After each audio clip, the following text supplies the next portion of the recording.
വിടാമുഞ്ചിക്ക് ശേഷം റിലീസായ അജിത്തിന്റെ മൂവിയാണ് ഗുഡ് ബാഡ് ആൻഡ് അഗ്ലി. ഇത് ഡയറക്റ്റ് ചെയ്തിരിക്കുന്നത് ഡയറക്ടർ ആദിക് രവിചന്ദ്രനാണ്. ഇദ്ദേഹത്തിന്റെ നേരത്തെ മൂവി എന്ന് പറയുന്നത് മാർക്ക് ആന്റണിയാണ്. വിശാലും എസ് ജെ സൂര്യയും ഒരുമിച്ച് അഭിനയിച്ച ആ ഒരു മൂവി. സോ ആ ഒരു മൂവിയൊക്കെ ശ്രദ്ധിച്ചറിയാം, ആ ഒരു പാറ്റേൺ ഓഫ് മേക്കിംഗ് വളരെ സ്റ്റൈലിഷ് ആയിട്ടുള്ള കളർഫുൾ ആയിട്ടുള്ള ഒരു മൂവിയായിരുന്നു മാർക്ക് ആന്റണി. വലിയ ലോജിക്കും സ്റ്റോറിയൊന്നും ഇല്ലെങ്കിലും കണ്ടിരിക്കാൻ ഒരു വൈബാണ് ഇതുപോലത്തെ ഉള്ള മൂവീസ്.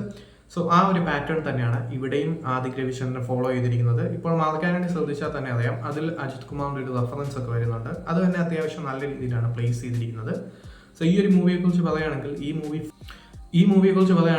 മൂവി ഫുൾ ഒരു അജിത് റെഫറൻസസ് ആണ്. പണ്ടത്തെ മൂവി തൊട്ട് ഇപ്പോഴത്തെ മൂവി വരെയുള്ള റെഫറൻസസ് ഈ ഒരു സിനിമയിൽ ഫുള്ള് വരുന്നുണ്ട്. സോ അതുകൊണ്ട് തന്നെ ഈ ഒരു ഫാൻസിന്, മെയിൻലി ഡൈ ഹാർഡ് ഫാൻസിനും അദ്ദേഹത്തിന്റെ ആ ഒരു ഫാൻസിനൊക്കെ എൻജോയ് ചെയ്യാൻ പറ്റുന്ന രീതിയിലുള്ള ഒരു പ്രസന്റേഷൻ ആയിരുന്നു ഈ ഒരു അജിത്തിന്റെ, ഈ ഒരു ആദിക് രവിചന്ദ്രൻ പ്രസന്റ് ചെയ്തിരിക്കുന്നത്. അതാണ് മൂവിയുടെ ഒരു ബാക്ക് ബോൺ എന്ന് പറയുന്നത്. സോ ഈ ഒരു രീതിയിലുള്ള ഒരു പ്രസന്റേഷനിൽ അജിത്ത് വന്നിട്ട് കുറെ കാലമായി. കാരണം ആ ഒരു വേതാളമൊക്കെയാണെന്ന് തോന്നുന്നു അവസാനമായിട്ട് ആ ഒരു രീതിയിൽ പ്രസന്റ് ചെയ്തൊരു മൂവി എന്ന് പറയുന്നത്. ഇപ്പോൾ ലാസ്റ്റ് ഇറങ്ങിയ വിടാമുയർച്ചി വരെ ഒരു വളരെ നിസ്സഹായനായിട്ടുള്ള ഒരു ക്യാരക്ടറായിരുന്നു ഈ ഒരു അജിത്ത് ചെയ്തത്. സോ അതുകൊണ്ട് തന്നെ അങ്ങനെയുള്ള ഒരു വൈബിൽ അദ്ദേഹത്തിന്റെ ആ ഒരു പെർഫോമൻസ് കണ്ടിട്ട് കുറേ കാലങ്ങളായി. സോ ആ ഒരു മിസ്സായിരുന്ന ആ ഒരു പെർഫോമൻസ് ആണ് ഇതിൽ ആദിക് രവിചന്ദ്രൻ തിരികെ കൊണ്ടുവന്നിരിക്കുന്നത്. ഈ ഒരു മൂവി ഫുള്ള് ശ്രദ്ധിച്ചാൽ അറിയാം, ഫുള്ള് സീക്വൻസസ് എടുത്ത് നോക്കിയാൽ തന്നെ അജിത്തിന്റെ പ്രസൻസ് ഇല്ലാത്ത സീക്വൻസസ് തീരെ കുറവാണ്.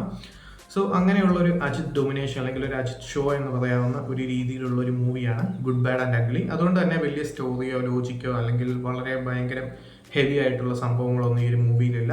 അങ്ങനെ പോകുന്ന ഒരു കൈൻഡ് ഓഫ് കളർഫുൾ ആയിട്ടുള്ള ഒരു എനർജറ്റിക് ആയിട്ടുള്ള ഒരു സ്പെഷ്യൽ വൈബ് വരുന്ന ഒരു മൂവിയാണ്. കൂടുതലും ഫാൻസിന് വളരെ നല്ല രീതിയിൽ ആ ഒരു അജിത്തിന്റെ പഴയ സിനിമകളൊക്കെ കണ്ടു വളർന്ന ആളുകൾക്ക് വളരെ നല്ല രീതിയിൽ എൻജോയ് ചെയ്യാൻ പറ്റുന്ന റെഫറൻസുകളൊക്കെ ഈ ഒരു മൂവിയിൽ വരുന്നുണ്ട് എന്നുള്ളതാണ് ഈ ഒരു മൂവിയുടെ highlight.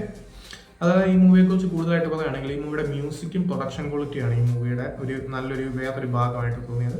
So G V പ്രകാശാണ് music ചെയ്തിരിക്കുന്നത്. അദ്ദേഹത്തിന്റെ മ്യൂസിക്കും അതുപോലെ തന്നെ ഈ ഒരു മൈത്രി മൂവി പ്രൊഡക്ഷന്റെ ആ ഒരു പ്രൊഡക്ഷൻ ക്വാളിറ്റിയാണ് ഈ ഒരു മൂവിയുടെ ഒരു ഹൈലൈറ്റ് എന്ന് പറയുന്നത്.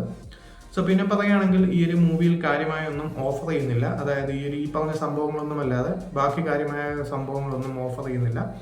അതുകൊണ്ട് തന്നെ ഒരു തിയേറ്ററിക്കൽ വാച്ച് എന്ന രീതിയിൽ കണ്ടു മറക്കാവുന്ന ഒരു മൂവിയാണ്.